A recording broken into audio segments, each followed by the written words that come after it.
Sebulan berlalu kasus pembunuhan ibu dan anak di Subang, Jawa Barat belum juga terungkap. Terkait kasus pembunuhan Tuti Suhartini dan Amelia Mustika Ratu, konflik keluarga muncul. Yosef diketahui tak mendapat uang sepeser pun dari yayasan miliknya. Lalu bagaimana Yosef menafkahi istri muda? Setelah 40 hari menutup diri sejak terjadinya kasus pembunuhan ibu dan anak di Subang, Jawa Barat, Mimin, istri muda dari Yosef, akhirnya buka suara. Ditemui di sebuah kedai kopi di sekitaran Jalan Cagak, Subang, Mimin membeberkan semua yang dialaminya pasca peristiwa pembunuhan ibu dan anak di Subang itu. Menurut Mimin, meskipun statusnya sebagai istri muda, dirinya bersumpah tidak terlibat sama sekali dalam kasus pembunuhan Tuti dan Amel. Bahkan tidak pernah terbesit dalam pikirannya untuk melakukan hal tersebut. Saat ditanya mengenai nafkah yang diberikan Yosef kepadanya, Mimin mengatakan meski seadanya suaminya tetap menafkahinya. Walaupun seadanya, Mimin mengaku menerimanya. Terkait yayasan, Mimin mengaku pada 2009 menikah dengan Yosef, suaminya belum mendirikan sekolah. Mimin mengaku Yosef yang merintis sekolah tersebut dari awal, mulai dari mencari siswa hingga mengelola. Setelah 2 tahun berdiri, barulah Mimin ikut mengelola yayasan menjadi bendahara, hingga pada 2011 ia digantikan.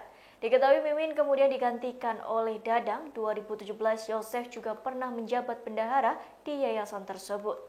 Namun di tahun 2018 atas hasil musyawarah yang juga usulan Yosef, Amelia pun resmi menduduki jabatan bendahara.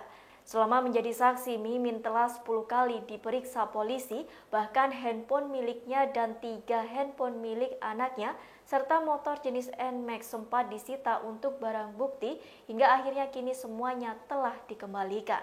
Saat ini Mimin hanya berharap polisi segera menangkap pelaku agar ia dan keluarga bisa kembali hidup tenang. Untuk nafkah sendiri Bu, Pak Yosef? Ya, itu Pak Yosefnya nafkah ya seadanya aja lah. Dikasih ke saya seadanya aja. Saya terima.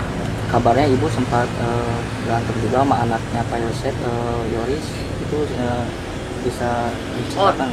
Oh itu dulu. Enggak lah. Tapi ya, tapi sempat. Enggak lah, udah. Nah Bu, kalau sekarang sendiri gimana hubungan dengan Pak Yosef Bu? Baik-baik aja setelah kejadian atau gimana Bu? Setelah kejadian kan Pak Yosef nggak pernah datang lagi ke rumah ya. Oh belum pernah datang ke rumah? Belum.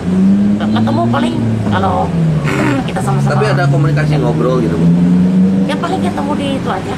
Kalau barang-barang diperiksa, udah aja.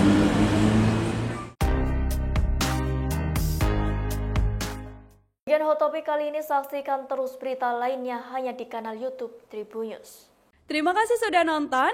Jangan lupa like, subscribe, dan share ya.